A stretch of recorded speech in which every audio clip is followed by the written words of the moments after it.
Yo, what's going on, everybody? It is straight to the Boston here, and today I'm back for episode number 29 of my Philadelphia Phillies franchise, and MLB 15, the show. So, we enter this 3-game series with the New York Mets 2 games back in the wild card standings with a lot of teams in the mix.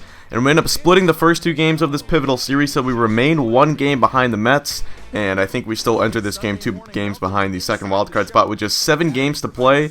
So, it is going to be an interesting race down the stretch. I'm not sure if I'm going to do an episode 30 in the regular season. We'll see. I don't know. I mean, there's a lot of episode 30 could be a playoff video. It could be the off season, or it might be another regular season game. It kind of depends how close the race gets as we get down to the final couple games of the season. So I'm unsure of that for now. We'll see how it goes. But anyway, take a look at, today's starting pitcher, Shohei Otani, who is going to have a phenomenal start here, as you guys will see. He's going to start it out getting a strikeout on Justin Turner right here for the second out of the first inning, and then David Wright also goes down on the slider. Otani, I've pitched with in one episode before, and I sort of commented on his filthy stuff.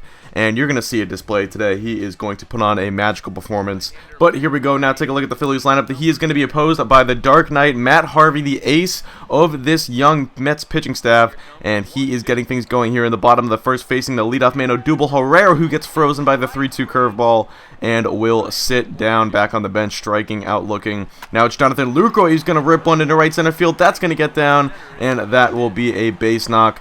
For the number 2 hitter, our starting catcher today, Jonathan Lucroy, the 2017 NL All-Star, gets a little base knock off of Matt Harvey. Now it's Adam Lind up next. 1-1 is the count. He's going to take that ball high. It goes off the glove of the catcher, and Lucroy will easily get to second base. So that puts a man in scoring position with just 1 down here in the bottom half of the first. Now next batter is going to be Yasiel Puig with 2 down in the inning. He's going to slap this one to right. That will get down and go to the wall. Lucroy's going to score. Puig heading for second, and he's got himself an RBI double, and he gives the Phillies a 1-0 lead. So now it is Dominic Brown up next. First pitch of his AB. He's going to pop this one up behind home plate.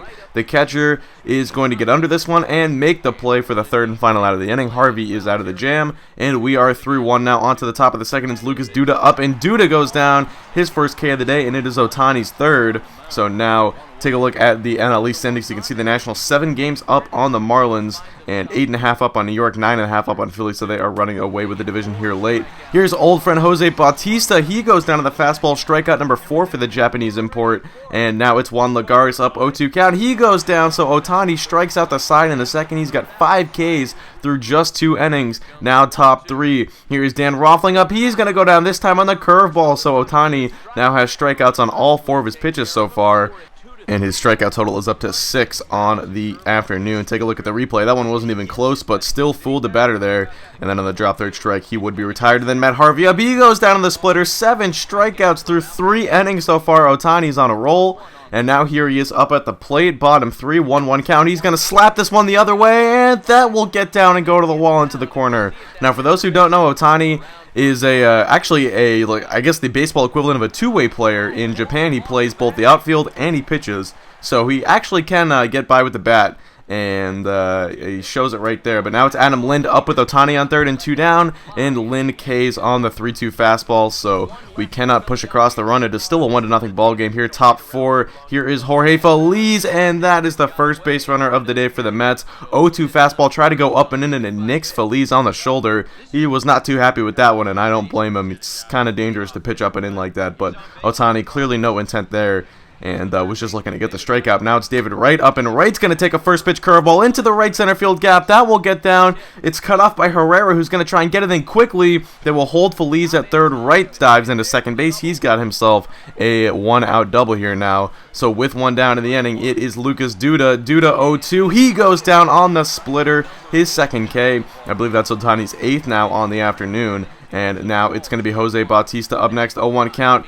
And this one is off the catcher's glove. It rolls away, and a run is going to score. So it comes home on a passed ball. That is very upsetting. Turner comes around and scores. Take a look. It goes right. I mean, it honestly looks like Bautista fouled that one off, but it just bounced off of Lucroy's glove apparently. But Otani bounces back and strikes out Bautista. 9 strikeouts through 4 innings now for Shohei Otani. And now leadoff man in the 5th is Juan Lagares. Let's make it 10 strikeouts through 4 1/3. Should have gotten a Shohei Otani K counter going for this episode. Anyway, he's back up now in the 5th inning. He's going to just ground this one to the shortstop. Nice pick by the first baseman Duda, and that would retire the side in the 5th. So we're on to the top of the 6th, still a 1-1 ball game. Phillies goes down, strikeout number 11 for Otani, and it's Phillies' second, I do believe. Actually, it's his first K of the day. And now it is Lucas Duda, and Duda strikes out for the 3rd time today. So 12 strikeouts for Otani through 6 innings of work. Now it is Odubel Herrera leading things off in the bottom of the 6th. He's going to fly one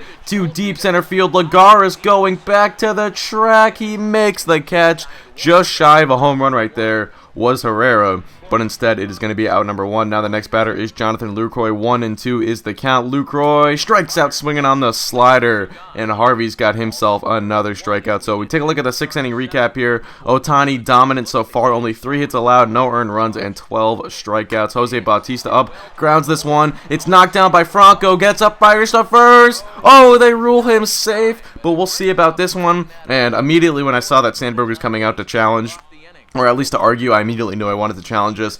I could tell he was out watching that live, and then watch, it'll go to the replay, and you guys will see Bautista was clearly out on this one. This is like Don Deckinger bad.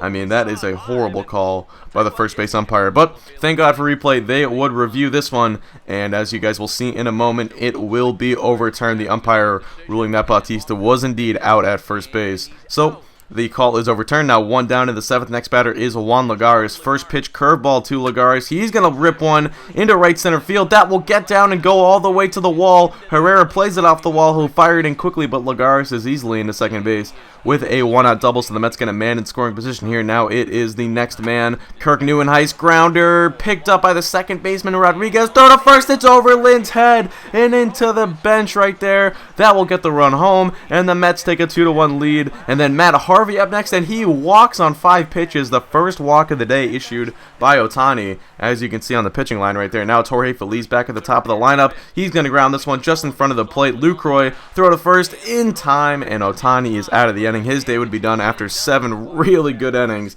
and 2 unearned runs allowed. But now it's bottom 7. Yasiel Puig up. Puig is going to bounce this one back up the middle on 0-2. Great job to fight that one off and just square it up back up the middle. It's right where you want to hit the ball, and that is going to be a leadoff base knock for Puig, and that would do it for Matt Harvey. After just like 65, maybe 70 pitches, I believe he would be done. I don't know what that was about, but Terry Collins is going to bring in his man Bobby Parnell, who enters the game with a 3.34 ERA. So first pitch to Dom Brown. Puig going for second, and he's in there safely despite the slide step from Parnell.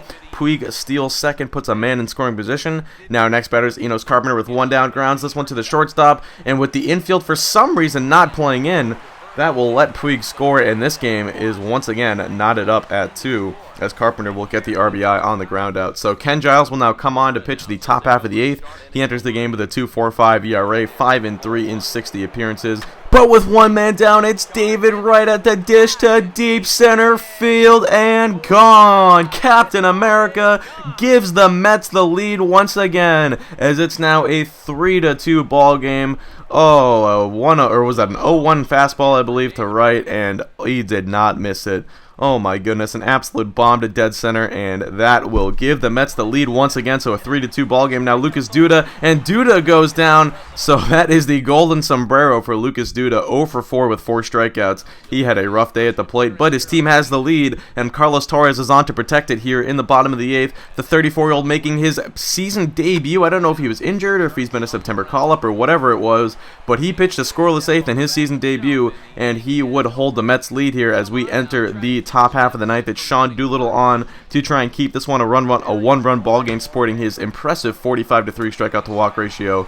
But Kirk Neuenhuis goes down, make that 46-3 strikeout to walk ratio, as Doolittle would retire the side in order. Now it's the closer for the Mets on. Jeurys Familia up, or on I should say, and now here is Adam Lind. He's going to crush one to deep center field. Lagares on the run, makes the catch. Juan Lagares, one of the best defensive center fielders in baseball, tracks that one down no problem. Now 2 down in the inning for Yasiel Puig, behind in the count 1-2. He's going to fly this one to center field. This will not be a tough play for Lagares. He is under it, and he will make the play for the 3rd and final out of the inning, and the Mets take home a victory by the final score of 3-2. So the Mets pick up another game on the Phillies. They're now 2 games up on their division rivals, but 4 teams in this division vying for that second wildcard spot. The Padres have the first wildcard spot locked up, but it's between the Mets, Phillies, wait, let me get this right. Mets, Phillies, Marlins, Cubs, and Cardinals, all for that second wildcard spot. But with today's Phillies loss,